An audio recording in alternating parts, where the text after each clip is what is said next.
Hey guys, welcome back to First and 10 over here on Clueless Gamers. I'm your host, Pete, joined as always in a second by my co host, Brian. Guys, we're back here for week number 18 predictions, final week of the regular season.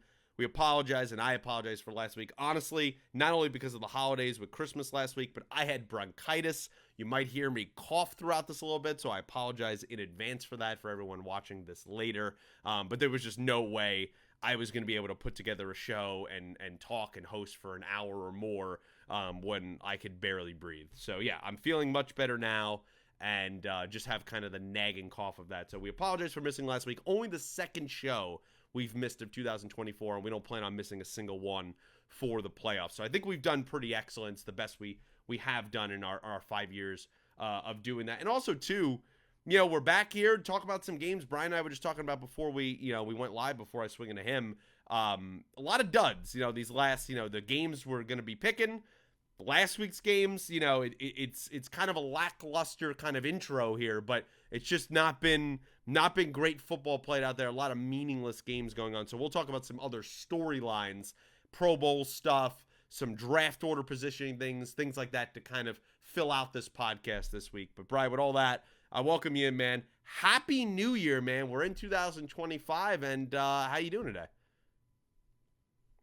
Yeah, very good, and glad to be back on the show here. Glad that you are feeling better. Me too. I Thank feel you. bad that you had to go through that, especially during the time. I'm sure that put a damper on Yeah, things, yeah. but I hope our viewers had a good holiday season and a happy new year. And we are back, and like you said, as we look into the final regular season week of the NFL, a lot of kind of unpredictable things because Oh you yeah. don't know who's in and who's out and who's resting and who's playing, but get it sorted out as best we can as a preview before we get into the playoffs, which the NFL playoffs always deliver. It is always, I can see by your reaction, it's one of Can't the wait. best times of the year, and certainly for football, it's a real thrill. So one more week to get through, and then it's on to when it really matters. Yeah, it's a super wild card weekend, which I will always make fun of that name for the rest of time.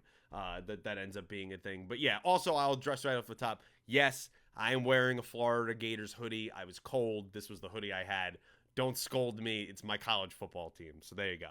So I just want to address that off the bat as well. But with that being said, let's jump into the week 17 games. Of course, we didn't talk about week 16, but at this point, it's 2 weeks past. It doesn't really matter. We'll talk about kind of the trajectory of these teams as we do our picks. So let's go to week 17, Bry. A lot of duds, as I said at the top of the show, in week 17, unfortunately, right? You want kind of that playoff push, but most of the playoff seeds have been decided, even though the positioning hadn't been decided. Who's in and who's out had been decided. A lot of games of just teams that are terrible, and really more games about draft positioning is what we had going on here. One of the only games that mattered in the playoffs for the final AFC wildcard spot was, of course, the Bengals and the Broncos. They played on Saturday, this past Saturday last week. And what a game this was, Bry. 30-24 in overtime. A wacky game going back and forth. Joe Burrow, of course, continuing his fantastic season. He's been on an absolute heater, especially in these last about 5 games or so for the Bengals. And even when they have an easy chip shot field goal to win the game and it is missed, he still leads the team on the next drive down the field and goes, you know what? We'll get the touchdown to make sure there's no question of a field goal kicker deciding this game yet once again. And the situation, Bry, the Broncos, Sean Payton, Bo Nix, what a season they've had so far leading up to this game. They win, they're in, they're the 7th team in the AFC. It's over. They lose this game, Bry, and now the door, even though it is mostly controlled by the Broncos still, about a 70-ish 3% chance, I think, last time I checked. The Dolphins, the door a little bit open, and the Bengals, the door a little bit open for that final wildcard spot. We could talk about some of the ramifications of that going forward. But what did you think of this game that took place on Saturday, Bray? Yeah, this was a wild one. It was one of the games that you were kind of really into the way it was playing out, especially that second half because it started off a little bit of a sleepy start. There Yeah, weren't a whole lot of points scored in the first half, and kind of all the action was jam packed into that final quarter of the game. And I mean, you had both quarterbacks going back and forth, making big plays. Bo Nix was matching Burrow, making it's big crazy. time plays, but in the end, the Cincinnati offense, of course, too much. I mean, you're right with what you said about Burrow. He's playing so well that he's elevated his name into the MVP consideration, which I don't think anybody would have thought of. Not Yeah, really as much for his own fault, but more just because the team yeah, wasn't standing up. But lately they've been winning and he's been playing great. And so now his name is up there. Now he's probably not going to win no it, shot. but I give him a lot of credit just because it looked like this team was dead. You know, their defense had too many games where they let them down earlier on in the year, but Burrow and that offense continued to keep them afloat. And you just figured, like, as the season went on, it was going to be that offense that would deliver. And they have. I mean, this is the best we've seen Burrow play. He played great in this game. The two top receivers both had huge days.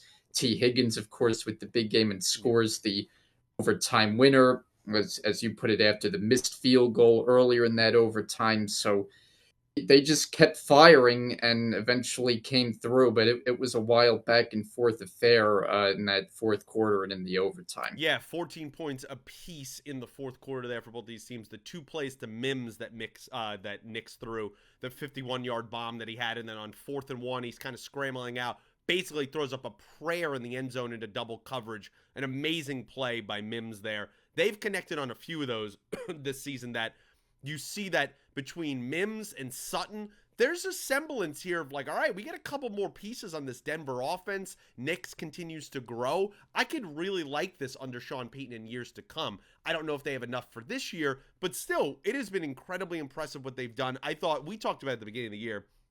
I said if I was a betting person, which I should have been, the 5.5 over under wins for 5.5 for the Broncos at the beginning of the season. I said you hit the over easily on that. There's no way this team is winning 5 games or less. They have exceeded that, have a chance to win 10 games here, and make the final spot in the wild card for the in the AFC. I think it's an incredibly impressive season.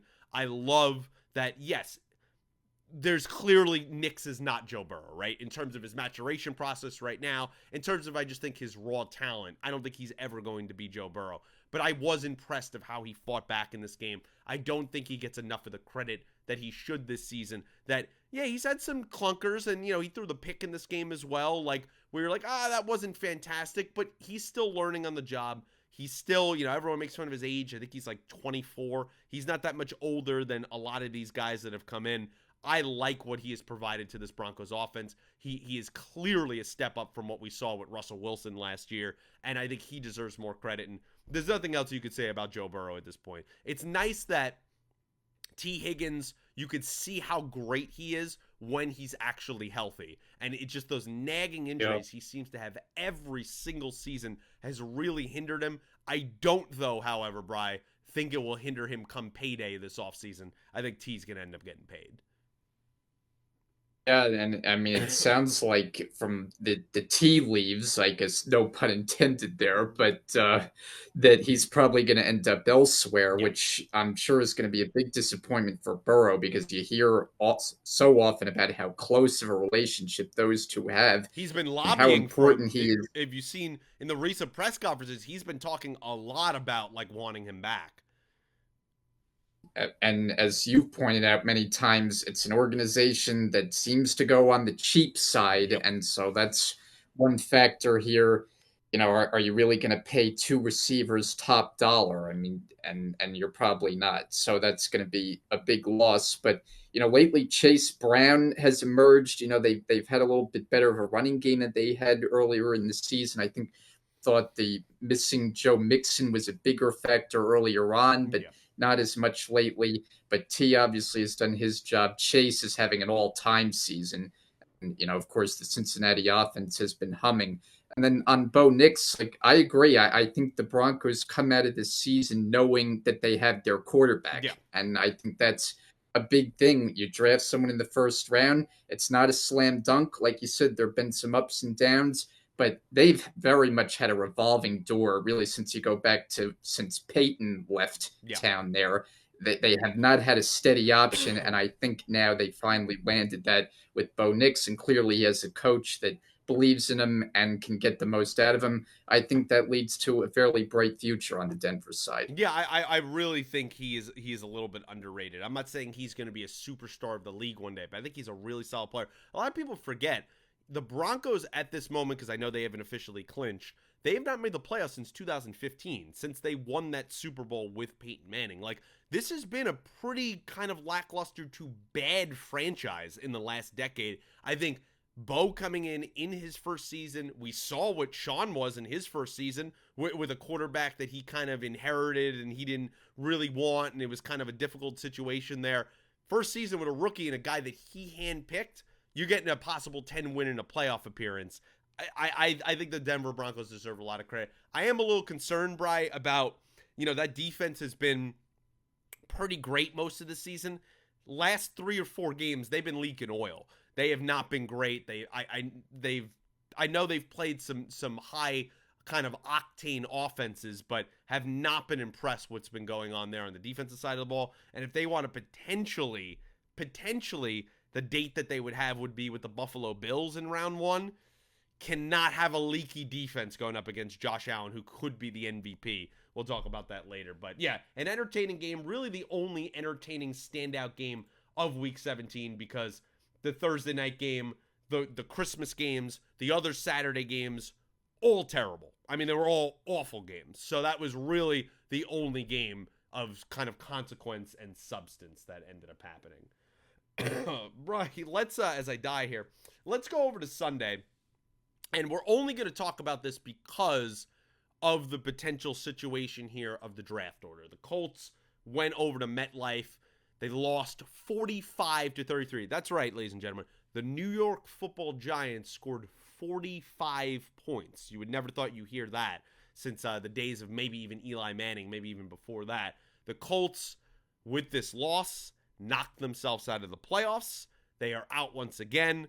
Joe Flacco started this game. Anthony Richardson, I mean, who knows what's going on? He said back spasms or something, and he couldn't stand up from the floor of his house at one point. I mean, he just seems like this guy. There's always nagging injuries or excuses to come out of games. I don't know what's going on in Indianapolis. There's been a lot of stories there. We saw, I don't know if anyone saw the Pat McAfee tweet that went out, which was basically cooking the entire Colts organization after the game. He was very critical and kind of a lot of the things he said. He doubled down on it on his show the next day as well. And just really a pathetic performance, especially from the defensive side of the ball for the Colts, letting Drew Lock out there, look like a superstar MVP candidate. One of the best days in New York Giants quarterback history that he had on Sunday.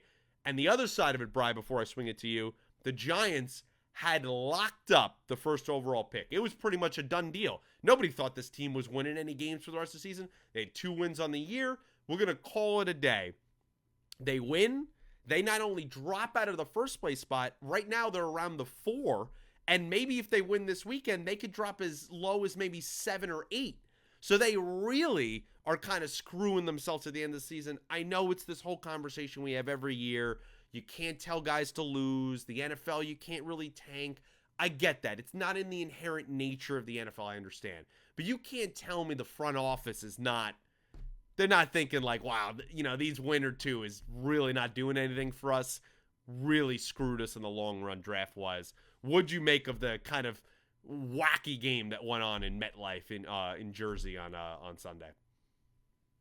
Yeah, I'm not a big tanking fan, as I think as I think people have listened to this show know. I know there was the idea of getting the first pick and taking a quarterback, but this is a draft that, as we understand, isn't big Doesn't as look great. rich in quarterbacks. Yeah. You got 2 that people kind of like, but it's not really a slam dunk option, with Shador Sanders or Cam Ward or whoever whatever other name you want to throw in there. So I'm not sure that the future of the Giants franchise was among that That's group. fair. So I don't look at it as a travesty that they're not going to have the number one pick. I understand fans being frustrated because here's the thing, like there was no evidence of this kind of a performance coming about from the Giants Nothing. all season. Nothing. I mean, it felt like this team was actively tanking. Like it felt like when you watched them that they did not really have much interest in winning games. And then suddenly they had this game where the offense just explodes. I mean, Drew Lock had been awful He was terrible. his previous appearance this year. Like not even looking like an They NFL they they, they quarterback. had Tommy And then you go, DeVito starting over this guy. it's hard to believe. And I mean, he had 3 touchdowns in the first half. He had 4 for the game, and then he also added in a rushing score. So he had 5 total Yeah, he touchdowns. was You great. had Malik Neighbors have a huge game. Now we know he's had some big games. He's an all-world talent, but this performance just came so out of the blue. And of course, the Giants wear blue. I'm making up all these puns here. Um, yeah, I just never would have seen it coming No, from the Colts standpoint. Like for their defense to allow the Giants it's to horrible. do that, like, I mean, I'm not really a big Pat McAfee fan either, but I can understand where he's coming from and going off on this team. This was a game that they needed for playoff positioning, Yeah. and to throw that dud up there. I mean, the offense certainly did well enough to win the game, Flacco and company and Jonathan Taylor, but they allowed an anemic Giants team to just go up and down the field all day long.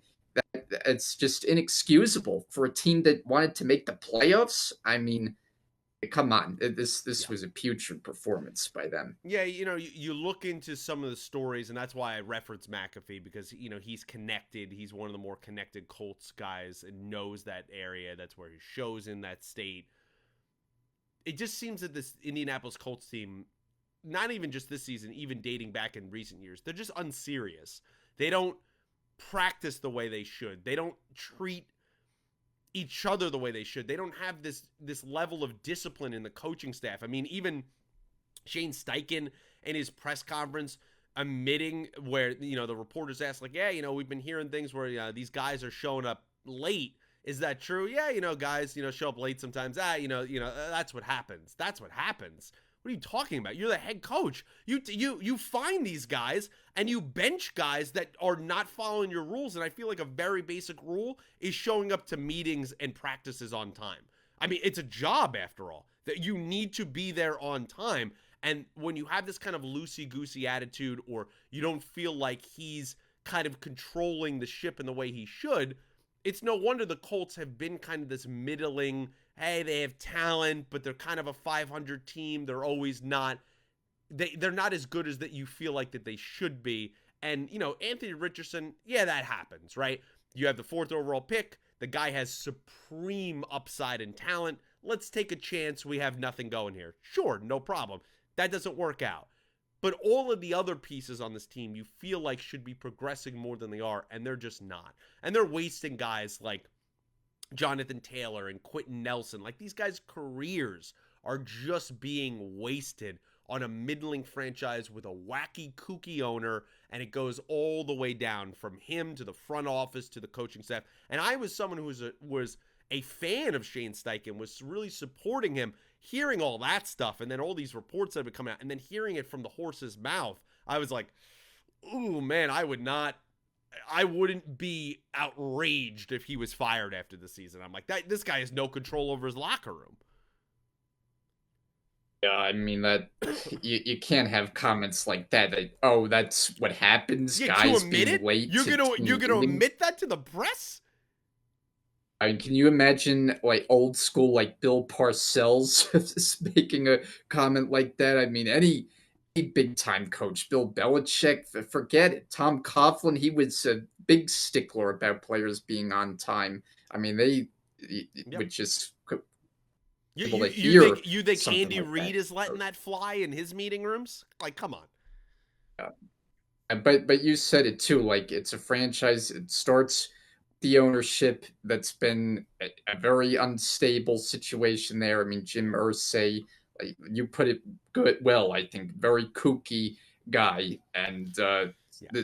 another franchise we talked about, the Broncos, the post Peyton Manning era, didn't go well in Denver. Yeah. Indy, of course, they had some good years there with Luck, but he couldn't pan out for the long haul due to injury. And since they too have had kind of a revolving door, they tried different veterans, right? It went from Carson Wentz to Philip Rivers to Matt Ryan. I think they had one playoff appearance in there with Rivers, Yeah, with but Rivers. now they've tried to swing in the first round with Richardson. It just feels like they can't all together in Indy. Yeah, they're a team that I wouldn't be shocked, and I don't think this is the answer at all, but I would not be shocked if they're a team that's calling the Falcons for Kirk Cousins come the offseason, which it just feels like that's what they do, right? They pick up, as you reference, Yeah, these old guys at the end of their career, kind of throw them in there with a young player and compete for the starting job. I think Kirk Cousins might be done as well, and that's a whole nother conversation we could have for another day.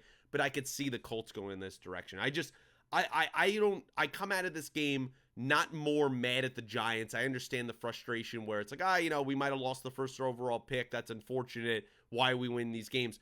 I look at more on the Colts perspective. You had everything to play yeah, for a playoff spot, agreed. and you come out and give up 45 points and 5 touchdowns to Drew Lock. I mean, what the Giants Yeah. hadn't won a game at home in MetLife. The Colts came into that game with more wins in MetLife that season than the Giants because they beat the Jets there a few weeks ago. Like, what are we doing? And to have that performance, to get schooled like that, it's disgraceful. And whether Ballard, the GM, or Steichen, or both end up getting fired, I wouldn't cry over any of that. And then ended up happening. It was a pathetic performance from the Colts. Yeah, no, I agree wholeheartedly. I'm with you that it's more on the Colts standpoint than it is concern about the Giants winning and moving down in the draft because yeah, like you said, the Colts had everything to play for and they that performance out there was hard to fathom, really. Brian, let's swing it over to two more games really quickly here. We're really the only other two interesting games of Week 17. The Vikings beat the Packers 27-25, sweep the season series against the Packers. And this game, for the most part, Brian, was controlled by Minnesota. Really, the Packers, I think they scored something like 15 points, 14, 15 points in the fourth quarter. Excuse me. They came on late. But the Vikings end up holding on. Sam Darnold continues his, let's be honest, MVP-like season for the Minnesota Vikings. They maintain the ability to play on Sunday night for the 1 seed, for the division with the win. A huge game considering that they know Detroit was going to be playing their game on Monday. Detroit was very much watching what happened in this game and sweeping the Packers, a team in the Packers that had owned the NFC North for so many years with Favre, so many years with Rodgers. Feels like now with the Lions and the Vikings, the Packers are good, but there is certainly a changing of the guard here where we're having, all three teams nestled up there. This is not the days of just the Packers dominating. This has been the best division in football all season. Hell of a ride. Cannot wait to watch it more on Sunday. But Brian, what'd you think of this game between Love and Darnold? Well, and it sets the stage too for the one big game that we have coming up this week with the Vikings Yeah. and the Lions for the number 1 seed in the NFC, which is going to be a great one to watch on Sunday night.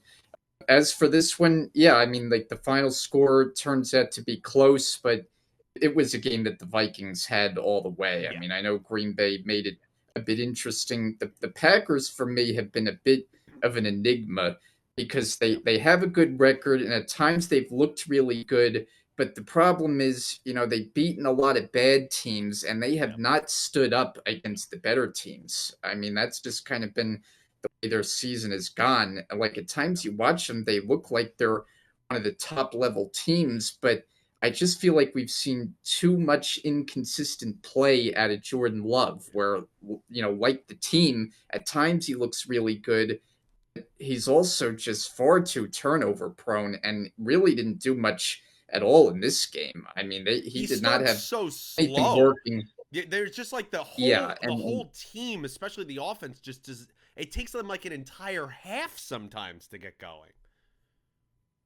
and that was the case in this game. And by the time they got it going, like they made it close, but you never got the feeling they were going to win the game.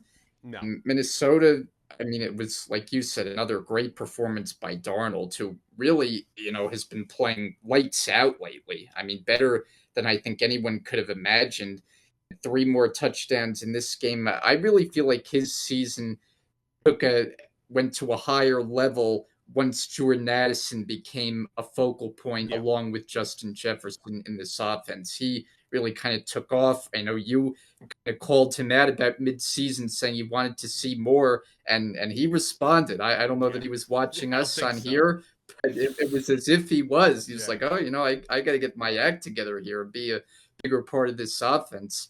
And he really has stepped up. I mean, you know what Jefferson's capable of. He's, one of the best It's players all in the game, worldly. as we Yeah. know. But having that second weapon has been very big for that offense. And down the stretch, Darnold made the plays, right? In that final drive, Jefferson had that big catch. And then to close it out, who does he go to? Your former Ram, Cam Akers. Yeah. Looked like it was going to be short of him, and he kind of stumbled down, made the Yeah. catch to move the chains, and that sealed it. So they've got a lot of weapons. They're a fun team. I mean, I thought I was high on them going into the season, You and were. I never could have imagined we were looking at this team 14-2 going into the final week No. of the season. I mean, they have really been a great story, and are they capable of winning it all? I don't know, but it's going to be fun to find out. Yeah, I thought they were more a 7-ish win team. I thought they'd be probably the best last place team in the league. I thought they were going to be very competitive, just couldn't get over the hump. I was totally wrong on them, as most people were. I feel like you were kind of at the forefront of really seeing this team and believing that they could be something more. I just didn't think they could be this good. And I like, this offense has taken Naylor in this game, really good, like that kid. And then since TJ Hawkinson's come back, you could see how he even opens the offense even more. So they have weapons galore right now. The two running backs, 4 receiving targets. They've kind of steadied the ship, losing Christian Darrisaw, their left tackle, in the Rams game, quite a few back. They've really kind of settled that position. The defense, they were great. Then they weren't so great. Now they've kind of leveled out, and they've been playing really solid football there for Brian Flores. I really like this team. I think they're a threat. I think everyone has been waiting for Sam Darnold to be Sam Darnold of the Jets. Guess what? He's not on a terrible organization. No offense, Bri. Like, this is what happens when talented players can get actual coaching from strong, well-structured organizations. We saw what he could do in kind of the one game or so he played for the 49ers last season. We see what he is doing here. He's playing for the Jets. He's playing for the Panthers. They're two of the worst organizations in football for the last 20 years. Of course he's not going to look good. But now we're seeing his talent, and I think people should stop. I'm not saying that this guy forever is going to have a Hall of Fame career. But for this season, let's stop pretending that, we're just waiting for him to turn back into Sam Darnold, become washed, become, a pumpkin, or, whatever you want to say. He has not done that, and he deserves respect for that team. I've really liked these Vikings, man. My final thought on them is I know Darnold is set to be a free agent, and I just feel like it makes all the sense in the world, both for Darnold and for the team, to reunite Yeah. long term. I just think it's a great fit there. He could go to another team and get big money, but he's not going to have the same weaponry around him on offense. Yeah. And this is the franchise that clearly has gotten the most out of him. You got a coach that is on the rise who believes in him. To me, it's just set up that he's proven it this year. He might not be have 10 great years, but I think he's shown you this year that he can be the quarterback there for a 5-year period or so. I just think it makes sense. I know they drafted McCarthy in the first round, but I wouldn't I would say based on this year Darnold's had that I would keep him there. I think it makes sense for both parties. Yeah, I've seen that's a very interesting debate that we could definitely have in the offseason, but even having it here, I've seen both sides of it, right? Because, all right, you drafted the rookie, McCarthy is cheap for at least the next 3, if not 4 years. You could really build out the rest of the team. However, let's just be real. Quarterbacks in this league, especially rookies coming in, it's a crapshoot, right? Like, look, let's go back to the 2020 draft, which I know was weird with COVID. You could argue at this point, all those guys, Lawrence, Wilson, Trey Lance, all these guys, they're awful. Like, they've been mediocre to terrible and have not been starters in the league. Yeah. That is just the truth of it. You have no idea what J.J. McCarthy is going to be. Is there upside? Sure. In the preseason, which everyone wants to hold on to, he looked pretty good. It was also the preseason playing against second and third and fourth stringers, guys who are probably not even in the NFL anymore. So it's like, that has to be taken with a grain of salt. Then it has to be factored in, and people just keep pretending this is not a thing. He didn't play a single NFL game, and he had a major injury as a rookie already, where he missed an entire season. That factors into how your body grows, how it's going to stand up to the wear and tear. He had, I think, a second corrective cleanup surgery that was in there that followed a few months later. That's a concern. It's not everything. We've seen guys be superstars after major injuries. That's not what I'm saying. But that is a factor to the situation. This is not a situation where, all right, Sam Darnold, he was the backup. He came in.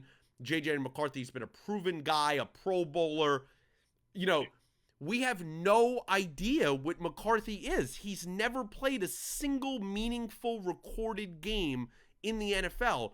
And we're going to let a guy that's in the MVP race that could possibly be the 1 seed and win 15 games. We're just going to let that guy walk out the door. And then I see the other argument where well, maybe it's more of a Kevin O'Connell thing, right, Bri? They won 13 games a couple years ago with Kirk Cousins. They could win it with anybody. We all said, go back and watch our tape that season. Nobody believed in that Vikings team. They won 8 or 9 one-score games. They were pulling off magic hat tricks and comebacks against the Colts and the Bills and all these games. Nobody believed that team was going to make any headway. This team feels different. They feel like they have more weaponry. Their defense feels more solidified. They just feel like a more explosive offense, and that has to be factored in come the offseason. I think they would be fools if they let Darnold walk. Yeah, so we're in agreement there. And I heard somebody bring up the possibility of, if Darnold gets to free agency, that the 49ers could be a suitor. And I'm thinking, some of that. This doesn't make sense because, wait, they had both Brock Purdy and Darnold. Who was the backup? Darnold. Right. So now we're going to say, we're going to discard Purdy and we're going to pay Darnold a king's ransom when you had both of them and your evaluation was Purdy was the better player. Right. That would make you look like you really didn't know what you were doing. Right. So to me, that doesn't make a lot of sense. No, it makes no sense, and it wouldn't make you would look like you don't know what you're doing, which also would come off the heels of the Trey Lance trade that the Niners also screwed up on and gave up 3 first-round picks. So I don't believe that. I think that's a smokescreen. I think actually one of the other places that Kirk Cousins could possibly end up in the offseason is San Francisco. It is well documented. Kyle Shanahan loves Kirk Cousins, has tried to get him on the 49ers for years before that. I think that could be a potential situation where he comes in as the backup but could start later if Purdy is injured or is not playing well. That could be a situation to monitor. I just think the Vikings, at a minimum, you're franchising Darnold. At a minimum, you are franchising him and saying, all right, do it again. Give us another year, and then we'll pay you. You're not letting this guy walk for nothing. That would be insane. I don't want to hear it of, we drafted a rookie. Who cares? We move off guys all the time quicker than ever. You have a season like this. Plans change, man. Make adaptions. That's how you survive in the NFL. Probably the other game, the final game that we're going to talk about for Week 17, as I apologize for my coughing, was the Commanders and the Falcons, a game that also had playoff implications because, believe it or not, and I kind of forgot about it coming into this game, the Commanders had not officially clinched a playoff spot yet coming into this game. So the game meant something to them, because I saw before this where, it was a lot of Rams Twitter too. They're like, oh, great. We need the Commanders to beat the Falcons, and they're not going to even try it. I'm like, they're definitely going to try. They have not clinched a playoff spot officially. They're definitely going to play this game. And that'd been a pretty good game. You know, we know the whole story of Michael Penix is now starting in Atlanta. Two rookie quarterbacks, two guys that know each other pretty well, who had played before and had met each other and had, you know, had experiences. I think they Senior Bowl maybe they were at or something like that. They had some kind of connection that the two of them had in Daniels and Penix. They got to play in this game, and I thought Penix, for the most part, in his kind of like second official start, he was pretty solid. He played well, I thought, for what you would expect kind of being thrust in, as we talked about in a previous podcast, at the end of the season in a playoff chase. It's not an easy thing to be asking. And then Daniels has continued. What an amazing season he has had as a rookie. They pull out this victory, Bri. They win it 30-24. What'd you think of this game where the Commanders not only clinch a playoff spot, they basically knock Atlanta's chances at a playoff spot almost down below 20%. And given what had happened earlier in the day and what had happened on Saturday with the Rams-Cardinals game, through some weird algorithm of strength of schedule, the Commanders helped the Rams get into the playoffs with the win on Sunday night. What'd you think of this game? Yeah, I mean, Jaden Daniels just continues to dazzle. Yeah. I think that's the main storyline. I mean, you take a look at what he did, not only passing, but running the ball for over 100 yards. Yeah. I mean, you watch him and he just doesn't feel like a rookie. And I know that it feels very similar to all the conversations we had about CJ Stroud as a rookie, where he seemingly could do no wrong. And there clearly has been a regression with Stroud in year two. But I saw something about Daniels that players were coming out and basically saying they think this guy could be another Patrick Mahomes level player. Now that's high praise. Obviously heaping a very high praise, and I don't know that we can put that on him. But the thing about him is he just seems so unflappable, which is a great characteristic to have as a quarterback. That we've seen him in games go through big time adversity and just pull right through it and come out with big wins late in games. Like that Philly game is the one that really stands out. But in this game too, against Atlanta, things weren't really clicking early on, and he just keeps the foot on the gas and eventually wins the game in overtime. I mean, how about the throw? Zach Ertz, who also made a terrific catch, win. And yeah, I mean, it was really just another great performance by Daniels. And how about Washington in his first year making the playoffs? Yep. I hate to pat myself on the back, but I picked this team as a playoff team. You did good. And I feel like I kind of went out on a limb with that, but I just felt like he was be the guy to kind of change the fortunes of the franchise, and he's done that and then some. I mean, you can't say enough about how impressive he's been. No, top to bottom, from the ownership, the front office, everything changed in Washington this season. And Dan Quinn, Cliff Kingsbury, the offensive coordinator, and of course Jaden Daniels, they deserve all the credit in the world, because this defense, let's be honest, is not that great, right? Like, we don't look at them as this all-world kind of offense, but they have played like that at times this season. I think they've been incredibly impressive. In a game here that not only they wanted to win, but Terry McLaurin has one catch. He's the superstar wide receiver. Yeah. And he's out here throwing to Ertz and Zacchaeus, and Ertz just coming off the game where he played against Philly, where, Nick Sirianni is trash talking him on the field, basically calling him a bum. He comes out and has a great game, and that touchdown catch that he catches to win it in overtime, he ended up, I saw a stat where he made a whole bunch of incentives in his contract just on that catch, for the touchdown, for the yardage, for everything, and for making the playoffs, like all these things. Like, he made all this money on that touchdown catch, which good for Zach Ertz. I thought he made some clutch catches in between the legs at the end of the game, holding on to the ball. Jaden Daniels, you mentioned it, he ran over 100 yards in this game. This was, I felt, the most committed he looked since the early part of the season as a runner, right? Because he kind of had the injury with the ribs. He seemed like he was tentative with running it. He felt like he was a determined runner when he was going against the Falcons on Sunday night. And just over and over, where play after play, just designed runs, or he took off to scramble. The design runs were the thing that shocked me the most, where I'm like, they are intentionally pulling the guard, pulling the tackle, and they're running this right. They're running this left. Like, they want him with the ball in his hands. I think he was incredibly impressive. He's calm in the moment, as you said. He just feels like a different type of player, right? With Stroud last year, I'm not counting him out. Even with the regression this year, not all of that's his fault. But Stroud, we took his poise and his accuracy and his lack of turnovers, and we were like, this is incredibly impressive. There's just something with Daniels. There is this X factor with the running, just with the way his arm snaps, the velocity, the accuracy. There is something that could reach that superstar level. It just feels different when you're watching it, and I hope that Cliff Kingsbury stays in Washington and that this marriage, at least for another year, stays intact, because they're a hell of a bunch of fun to watch.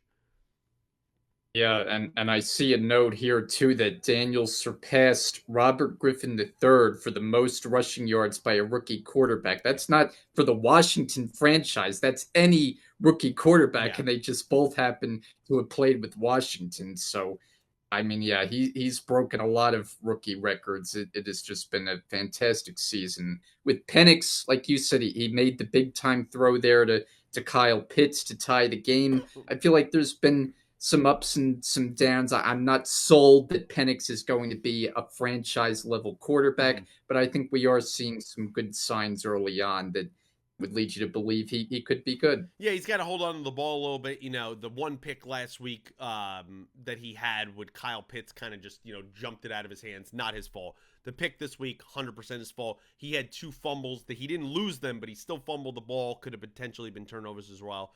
I just wanted, before we switch over to some other news and get into picks, what is kind of your measure at this point going into the last week of the season on the Falcons? Like, I just feel like every year we get to this point, they're a very talented team. Everybody, including us, overvalues them, and then they just never deliver. They're just like 500 middling team, very much like the Colts, except I feel like they have even more talent. Like, what do you just make of Atlanta, and where do they go really after the season? Yeah, it's a good question. I think that's a good comparison. I feel like they are kind of the NFC version of what the Colts had been, and I don't know if there's a good answer. I mean, I don't think they're going to change head coaches. I think that would be kind of silly to dump Raheem Morris after one season. And I think the quarterback situation didn't play out as well as they would have thought. I think a lot of people thought Cousins would have performed better, but clearly coming off the major injury, that was a hindrance. I mean, he just was not up to snuff, and I think that kind of dragged the rest of the team down because they had enough talent on the team to compete. Offense, you got one of the best running backs in the game. You got decent weapons. Drake London's kind of emerged. And then defensively, they made a lot of moves, right? Even right before the season, bringing in guys. So it seemed like it was a roster that was good enough to make the playoffs, especially in a division that seemed awfully winnable. But here you had the Bucks and Baker Mayfield prove that it wasn't just a one-year fluke with them. They're going to be back, presumably, as long as they take care of business against the Saints, which I think just about anybody would. Uh, but yeah, I'm kind of like I don't know at the Falcons. I feel like they're another team that's just kind of stuck. That like talent on the roster says they have ability. Clearly, it's going to come down to how good is Penix starting next season. But otherwise, I don't feel like I have a good read on them. Yeah, they're another enigma for me. I mean, I think they are the enigma for me in the NFL. I can't figure them out. You're going to be on the hook for a ton of money with the Kirk Cousins situation there, because clearly Penix is now going to be your future. I mean, you don't bench Kirk Cousins and then go back to him next season. That's just not what's going to happen. And then just like, I don't know. Like, I didn't love the Raheem Morris hire when they brought him in. There's just, it feels like guys like London and Pitts and Bijan, like these guys should get more touches or be better than they are, and they're just not. And this is a team that won both games against the Bucks this season. They swept the series, and they're still probably going to lose the division. It just make no sense. I just don't understand them, and it just feels like more misery for any fans there in Atlanta.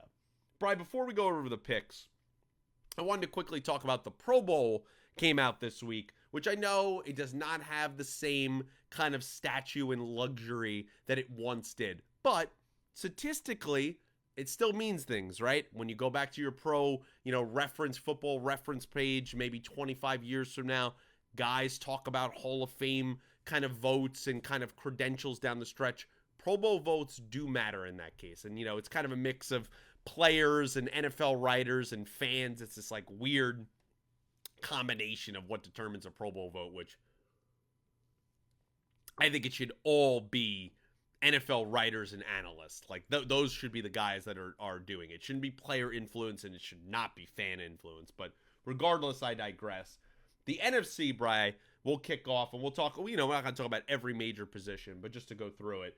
The three quarterbacks, there was some good selections you could have chose from, but the three quarterbacks, Jared Goff, Jaden Daniels, I can't remember the last time a rookie was a Pro Bowler in their first year, and Sam Darnold, Jared Goff being the starter.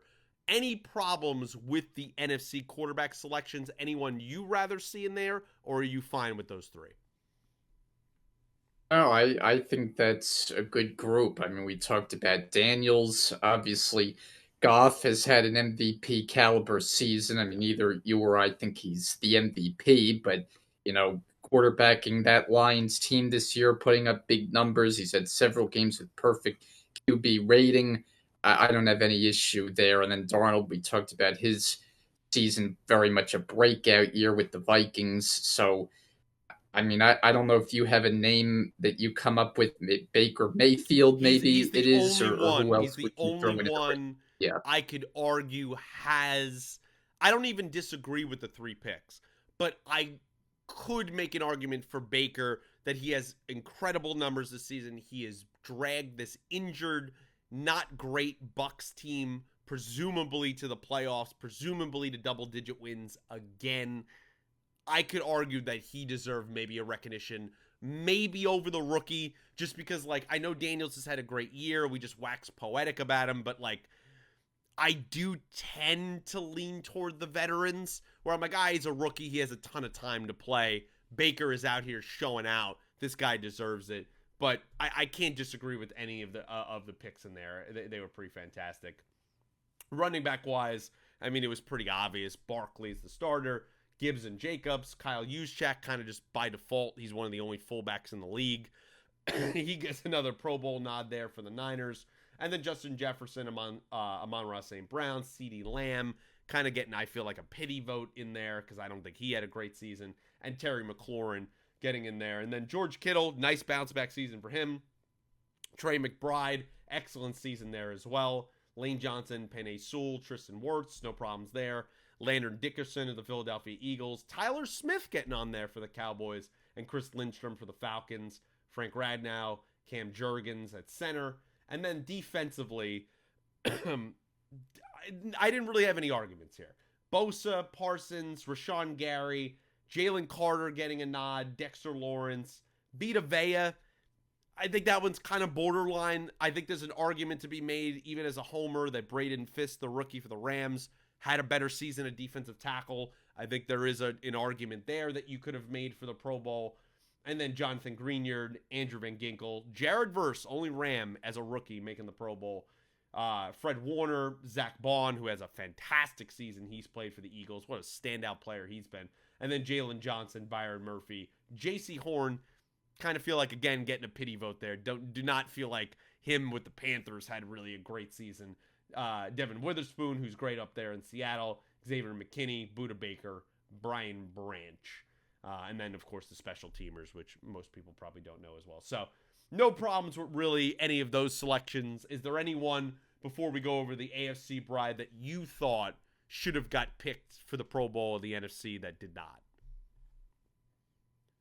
I mean, I'm sure you could come up with a name or two. Like, I don't have every team's roster Right. in front of me. And the Pro Bowl, I mean, it is what it is. I know, like you said, it has meaning for the players who get there. But as far as, like, the game itself, It's I mean, terrible. does anybody care It's awful. anymore? I don't think I so. don't think I've watched it in 4 years. Who cares? Yeah. It's just a stat filler. That's really all it is. Going over to the AFC, Bry, I mean, the quarterbacks are the big point to talk about.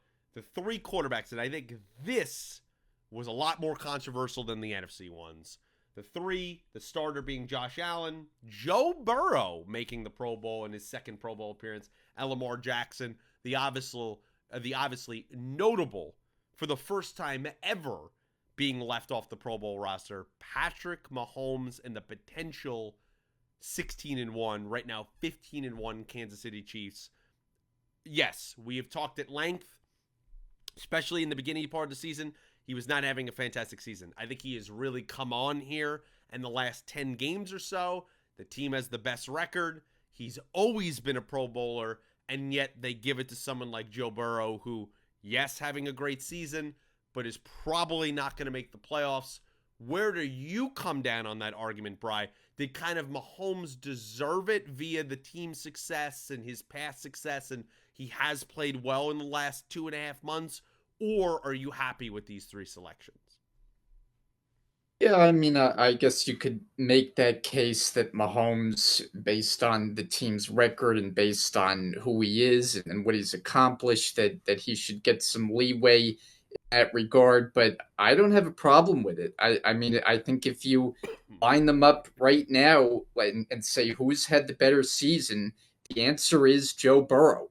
So Yeah. I mean, I'm not going to quibble too much. I mean, look, Mahomes is going to make his share of Pro Bowls. Obviously, all these guys are. They're Yep. they're great players.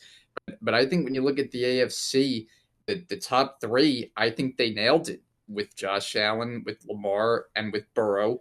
And Mahomes, his team has had a very good season. We know they've been fortunate to win a lot of the games they have. They've had things go right late in games, block field goals Yeah. and the like.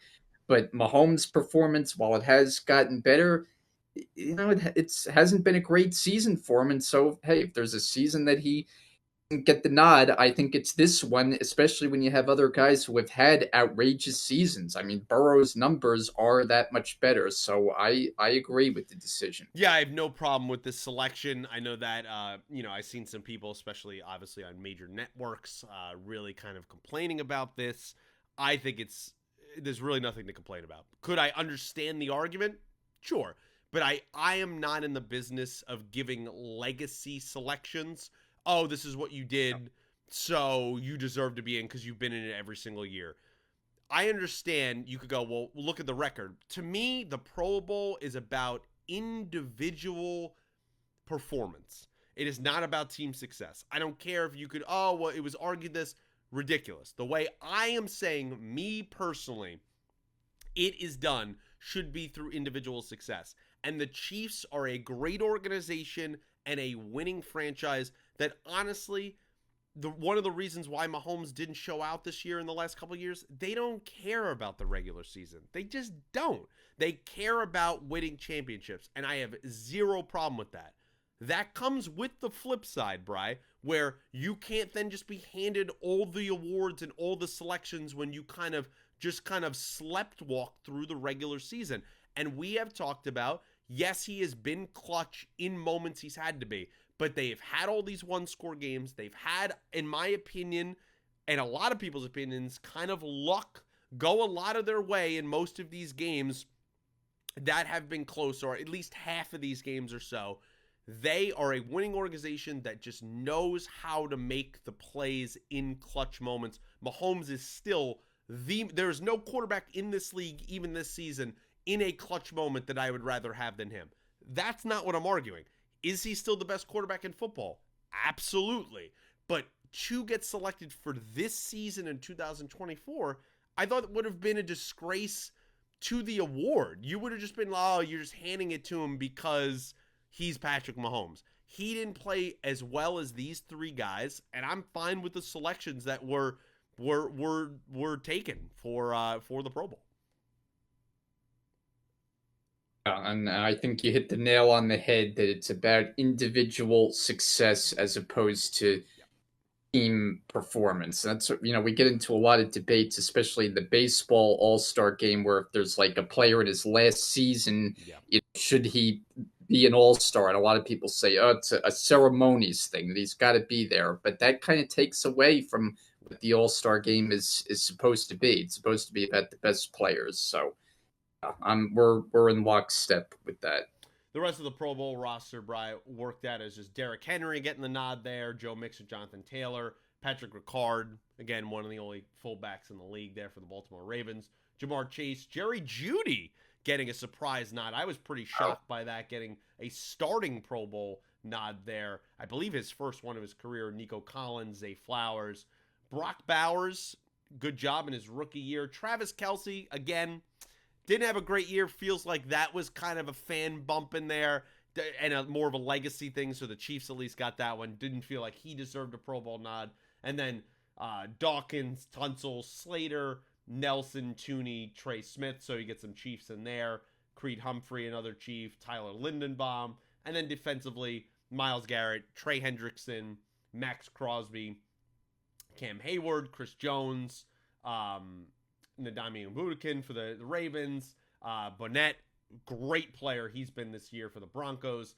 TJ Watt, Mack, Roquan Smith, Zaire Franklin for the Colts. Stingley, Surtain, Humphrey, Ward, Mika Fitzpatrick, Kyle Hamilton, and Derwin James. Nice after all his injury seasons to see him get back to a Pro Bowl level there under Jim Harbaugh for the Los Angeles Chargers. So no problems I had with any of those selections.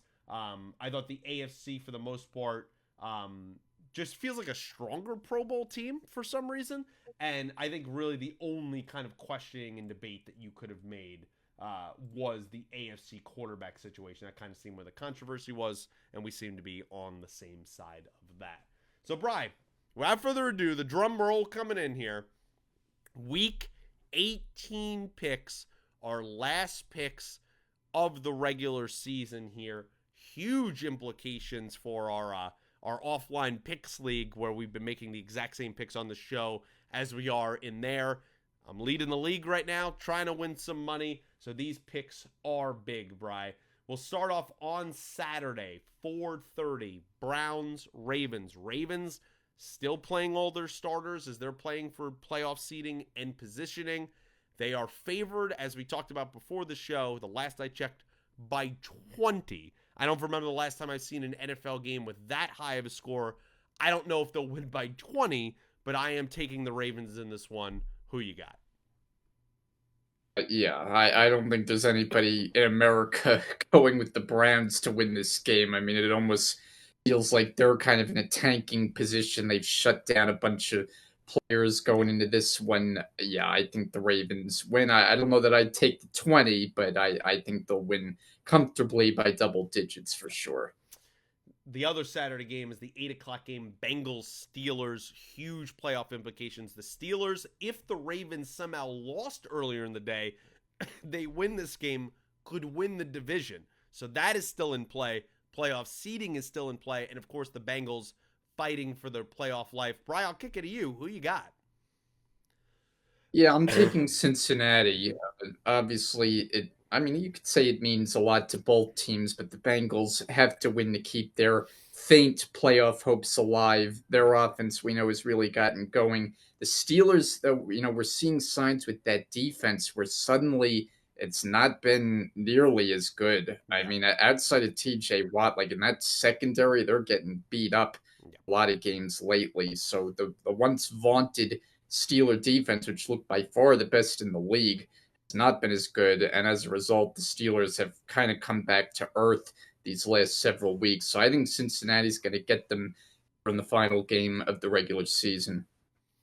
I have the Steelers in this one. I think it'd be more fun if the Bengals won. I'm kind of low-key rooting for them just for the playoff implications. But at the end of the day, we saw these teams play earlier in the season. Russell Wilson had one of the best games of his career, torching this Bengals defense. This Bengals team, I'm not going to get burned by them as I have several times this season. They're not really good. That's just the truth of it. This is going to be a high-scoring game again, I believe. Would not be shocked if it's in that neighborhood of like 35-31, something like that. But I do think the Steelers, they are desperate for a win. They're on a 3-game losing streak. I don't think they're going to win the division because the Ravens are going to win earlier in the day. but they need this game just to have some momentum going into the playoffs. I think they put the Bengals out of their misery, and I think they end up getting the win. I am rooting for the Bengals, though. I think it would be fun to kind of see them have their chances alive on Sunday. The 1 o'clock games on Sunday kick off with the Panthers and the Falcons. Falcons are still in it. They need the Bucs to lose, and they need to win the division and get into the playoffs. I'm going to take the Falcons in this one. I just think the Panthers, they got fun a little bit in the last month or so, where they got a little bit better, a little bit more interesting. At the end of the day, Brian, they're just a bad football team. Give me Atlanta. Yeah, we're in agreement here. I mean, they obviously need to win the game and hope that the Bucks lose, which that's very unlikely. I think they'll hold up their end of the bargain by winning, but we won't spoil the other pick. I do think, though, they will in this one. The Cowboys and the Commanders are going to be playing, and the Cowboys getting blasted last week by second and third string quarterbacks and starters for the Eagles. The Commanders still have something to play for in terms of playoff positioning. I think they get their revenge after losing last time to the Cowboys. I think the Cowboys and kind of their luck here down the stretch of kind of really having gritty wins pulling out ran out last week. That will continue this week. Give me the Commanders. Yeah, it definitely ran out last week, boy, against Kenny Pickett, and then down to the Tanner third McKee. stringer, Tanner McKee. Yeah, right. That's a name to bring back in the future as like an obscure quarterback name. Yeah, and Washington playing their starters, still something to play for here. I think, remember, the Cowboys beat them in Washington, Yep. so that's going to stick with Wacky game. with the Commanders. Yeah, I think they get, not that it's really any kind of revenge, but I think they get a better performance here and take down the Cowboys. The Bears play the Packers, and yes, I'm taking the Packers. I do believe the Bears will lose all of these games to end their season. I think that will be 11 in a row or something like that. I think they would have lost to end the season, something crazy like that. Yep. I know some people are like, there's no way, a few weeks ago, they'll lose that many games to end the season. They're going to. The Bears are terrible. Did you watch them lose 6-3 to Seattle on Thursday night last week? The Packers are easily winning this game.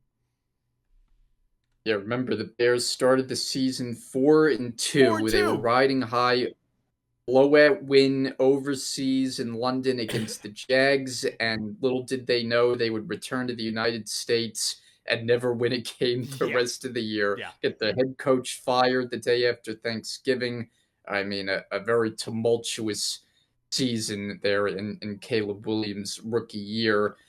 Yeah, I'm going with the Packers. I mean, these are the kind of games that Green Bay has handled their business. They have beaten up on the bad teams. I know it's a divisional game. We've often said they can be unpredictable, but I think the Packers get back to business here and win convincingly. And yes, I will say, even though we'll do some kind of post-show, predictions looking back at, I was a fool. I picked the Bears to go to the playoffs. I was wrong. They are still awful. That was my fault.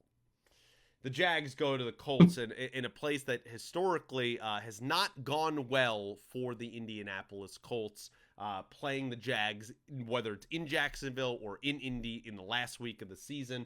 I have no idea what to make of this game. I mean, it's Mac Jones. It's probably Joe Flacco. Who knows? I'm going to take the Colts just because I think they have more talent. But would I be shocked if the Jags won? Honestly, no. No, I wouldn't either, but I'm going to take the Colts too. I think it's important for the psyche of that franchise that they get a win on the board after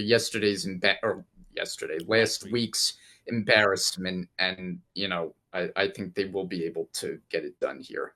The Bills go to the Patriots in a game that most of the Bills starters, at least the major stars, are not playing. It looks like Josh Allen's going to come out, keep his Iron Man streak going, and then really exit the game after one snap. Mitch Trubisky will probably take over after that. That being said, Bry, the Patriots are awful. I mean, let's not mince words. They're terrible. I like some of the things from Drake May, but I just don't think they are going to, even against the second stringers of the Buffalo Bills, going to win. I am taking the Bills, even with their backups, to win this game. Yeah, I'm taking Buffalo. I think it'll probably be a close game. Yeah. And May, of course, dealing with his own injury situation. He had come out briefly in that last week's game when they got trounced by the Chargers. Oh, Woof, 40-7 that game. I mean, my goodness. I mean, I think any talk about firing Gerard Mayo is a bit extreme. I'm not doing that after 1 year. I know the season hasn't gone well, but when you start firing coaches after 1 year, you start going yeah. down the wrong path. So I'm not doing that. But as far as this game, yeah, I'm taking the Bills. The Giants go to Philadelphia, and again, the Eagles are another one of these teams pretty much resting everyone. Briefly, Bri, I wanted to get your opinion before we make our picks. Saquon Barkley, about 101 yards away from breaking the all-time single-season rushing record, will not be playing in this game. What's kind of your quick thoughts on that decision?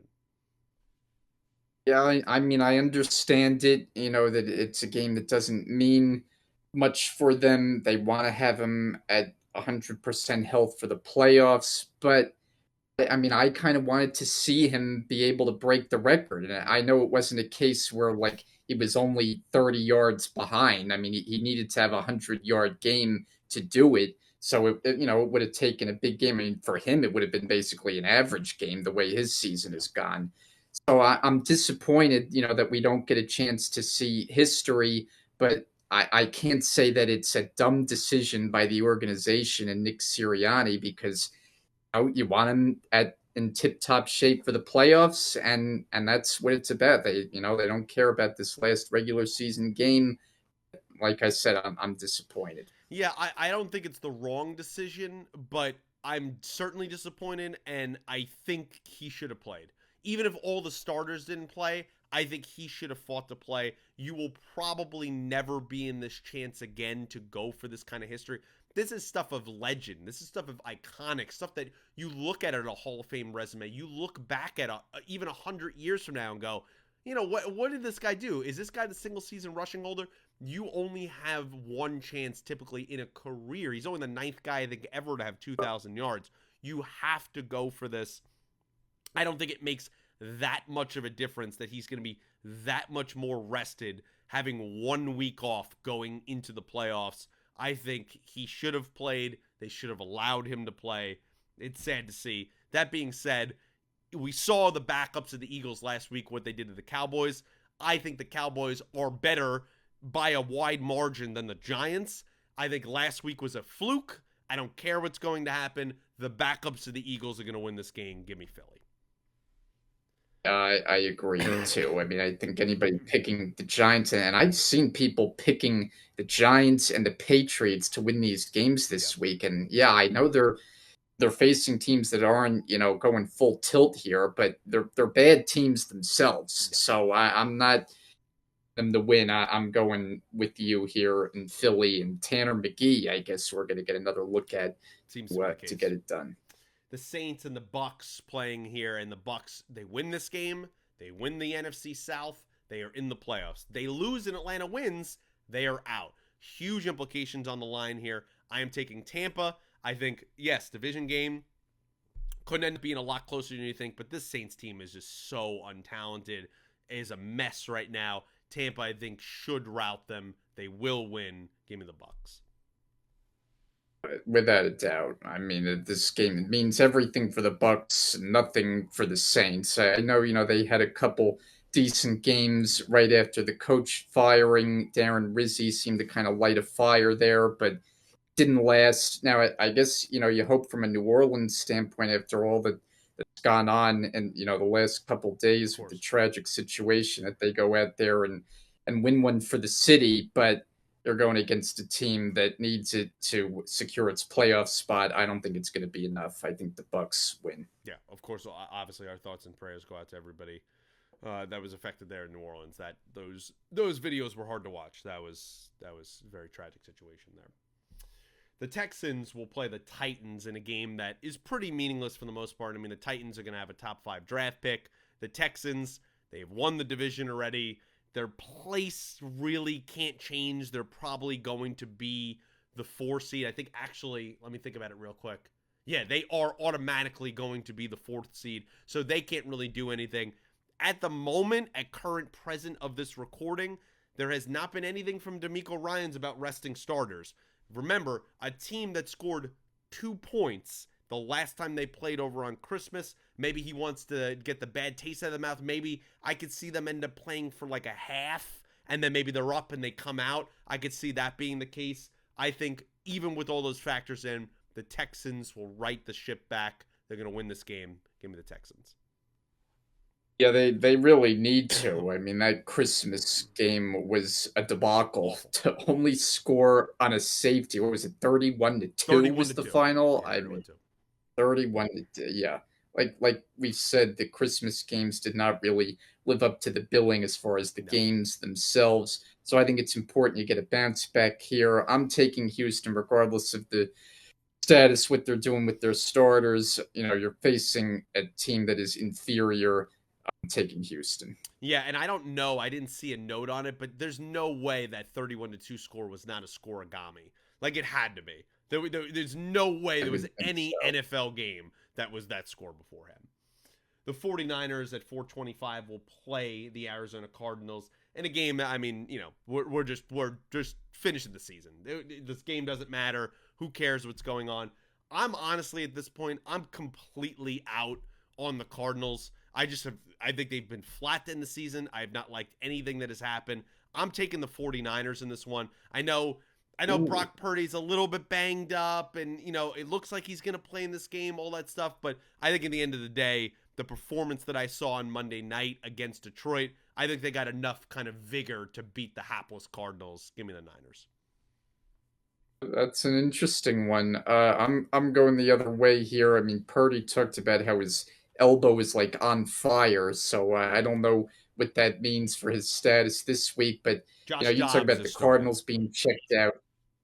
Who say that again? Josh Dobbs is confirmed to start for the Niners. Okay, so yeah, so that makes me feel even better about going with Arizona. And I know they haven't finished the season well, neither of the 49ers. I know they fought hard in the Lions game, scored a lot of Yeah. points against a lackluster Lions defense, but both of these teams kind of feel checked out to me. Yeah. So I'm just going to give the edge to the home team and the team with a healthy quarterback. That's fair. The Chiefs go to the Broncos, and the Chiefs, of course, are resting all their starters. All the major players are out. Carson Wentz getting the nod here.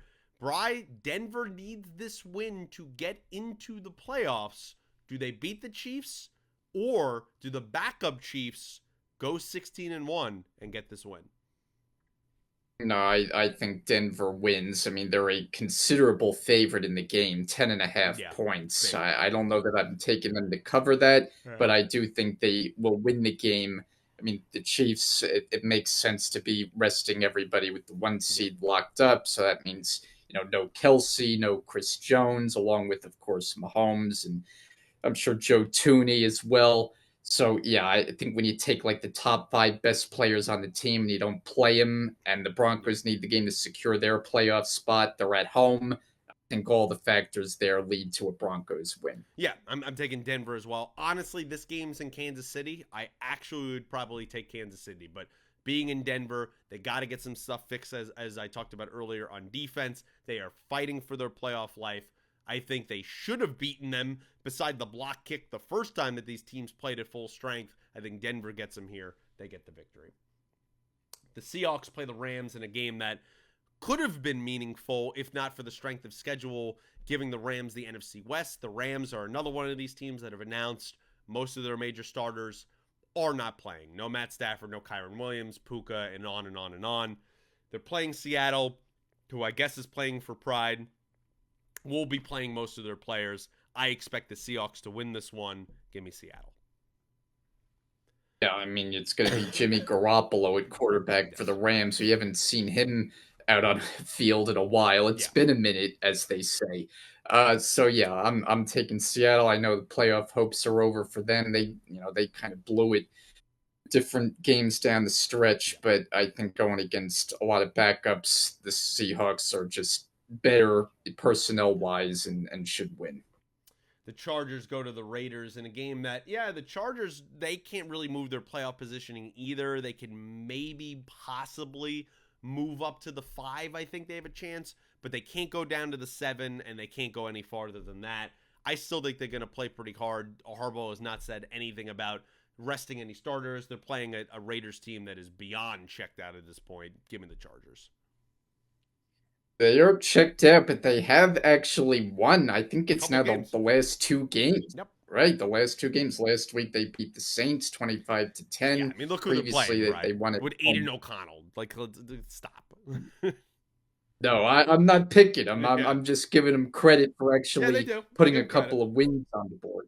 But yeah, the Chargers, I mean, we've talked about all season how Harbaugh has clearly changed the culture there. They've Yeah. been impressive. I think are only going to get better and stronger as the years go on. I'm taking the Chargers. The final 425 game, Bry, is Dolphins and the New York Jets, possibly the final game of Aaron Rodgers' illustrious career. Bry, I'll kick it to you first, man, as the resident Jets guy. Who you got? I mean, I'd like to tell you that the Jets are going to play with pride here and get a win to close out the season, but I'm not going to do that because I don't feel it by heart, and I feel that it is going to be. It's not the final game of Rodgers' career, which is certainly a possibility based on how he's been talking. I am pretty confident that he will not be back with the Jets next year. I just don't think it Yeah. makes much sense. I don't know if he goes somewhere else. Maybe he does for one season, jumps in on a Pittsburgh or something like that. But I think with the Jets, they tried it. It didn't work out. It's done. He's not coming back at almost 42 years old. It's not going to get any better. So I'd like to tell you they're going to get a win, and they're going against a backup quarterback with Tyler Huntley, no Tua in the game. But for Miami, it's got a lot of importance. They're still alive. I wouldn't be shocked if the Jets won, but I think Miami will in the end pull it out on what's going to be a cold day out at MetLife Stadium on Sunday. I think it's only supposed to be 20s, maybe 30 degrees. But yeah, I mean, the way this season's gone for the Jets, it feels like it ends with another L would be fitting. Bry, I'm doing it for one final time this season. I am taking the Jets. I think they're going to win this game. Oh I, boy. I do think this is going to be Aaron Rodgers' last game of his career. I think he's going to go out on a win. Tua is playing. I probably pick the Dolphins, but we know how the Dolphins play in cold weather outdoors. They do not play well. Tyler Huntley, it's not like he was out there impressing me this season, and even in the game last week against Cleveland was difficult to even get 20 points, to say the least. I think their chances to make the playoffs anyway are so slim anyway. I think Rodgers, in a chance to get his 500th touchdown of his career, will be motivated to play well. I am taking the Jets to win. Probably, I'm predicting the final game of his career. And the final game, Well, Brian. I'll just throw out there 500 touchdown. I bet you it goes to Devontae Well, Adams. he clearly has been forcing it to try to make it Devontae Adams. He was trying to do that in the Rams game. It was very obvious. I think that is what they're going to try to set up to do. Now, will it happen? Who knows? But that is clearly what they are trying to do. The final game, Brian, maybe one of the most consequential, important games I've ever seen in a regular season that I can remember. The Vikings will go to Detroit. Both teams, it's got to be the first time in NFL history because the 17-game schedule is a recent thing. 14 wins apiece, 14-2, Yeah. playing for the number one seed in the NFC and the NFC North. The loser of this drops all the way to the 5 seed as a 14-win team. Insane stuff going on, Bry. Who you got in the final 272nd game of the NFL season? Who wins? Yeah, it all comes down to that for these two teams. And I just feel like, this season has so much been about the lines. And I know we've poked holes in them. They're very injured on defense. That's why there's a lot of questions from you and I and a lot of other fans. Can they win it all? Which, they've been the favorite for most of the season. I think in this spot at home, I know how good the Vikings have been. I just feel like this season has been so much about the Lions that it's only right for them to get the win here at home, secure the number one seed, all the firepower that they have on the offensive side. I know they're very injured. I know the Vikings come in as hot as they are, but Detroit has the home field advantage, and I just feel like they're going to have a moment here where it's going to be a bit of a statement in a game. I think it's going to be a terrific game, probably Yep. something like 30-27, maybe even a little I like more that. than that. Both teams in the 30s. But in the end, I think Detroit just gets the slight edge. So I'm taking the Lions. We've had a lot of agreements here this week, but we're going to end with a disagreement here in our final game of the season. I am Okay. taking the Minnesota Vikings to win this. I think right now they just feel like the new team of destiny. They're the healthier team. It's not like they're coming in here licking their wounds. They've been on a hot streak. They have played a lot of close games. The Seattle game a few weeks ago, this Packers game this past week. They have been tested. They lost here on a last second kick to Detroit earlier this season. Detroit is significantly more injured. And watching that Niners game, I took a lot away from that this past week. That defense is just, they're cooked. They're shredded. They're done. They can't stop anyone. I'm not even blaming them. They've had so many guys injured on that side of the ball. I think this is Minnesota's time to get them. It's going to be a fantastic, high scoring shootout, maybe even like the Detroit Buffalo game. But I think in the end, Yeah. Minnesota pulls it out.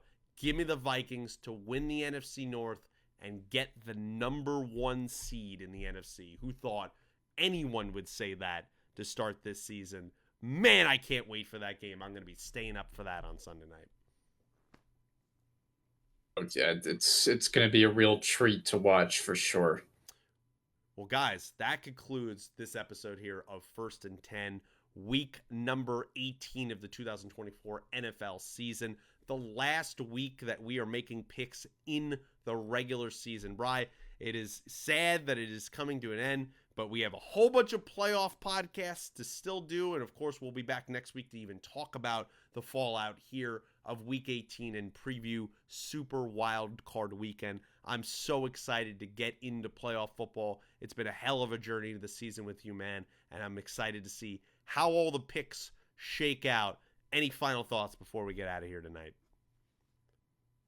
Well, another good show here as the clock is about to strike 2 a.m. Eastern. So yeah, it's a bit late, but we had fun as we always do talking football. Real quick, as I know we didn't really get to much of the Christmas Day action, but I thought the Netflix broadcasts themselves actually were pretty Pretty good. solid. Like the broadcasting talent was good. I know there was a lot of concern about how the would hold up because there were issues in past broadcasts with the one fight there that they were going to have all these issues. Yeah. Really, nothing went wrong with it. All smooth, all well televised, and I really didn't have any complaints. The only thing that would have been good is if we got Yeah. competitive games. But Yeah. as far as Netflix's end of things, you really can't quibble. It went very well. Yeah, I will say props to them. I just don't like how we're becoming so exclusive with these high profile games. We're going to see it again this playoff season. I believe Amazon Prime is getting their first ever wild card game as well. We saw that with Peacock last year. I just don't like this behind a paywall, especially with playoff games and holiday games. It's just not my favorite. I know I have no say on it, but yeah, props to Netflix there. I just hate the direction that all of sports kind of broadcasting is going, and it's just going to drive people further away from the sport. You can't pay for every television service. It's ridiculous. But guys, with that being said, even on that kind of that little bit of a down note, thank you so much if you've listened this late. I know this was a long podcast for the final prediction here of the 2024 NFL season. Appreciate that. Please comment all your thoughts, predictions of the playoffs, of the Week 18 games, Pro Bowl, in-season awards, MVP votes, whatever you want to talk about. We love talking to you down below. We would appreciate that. Our socials are down below. All that other information in the description.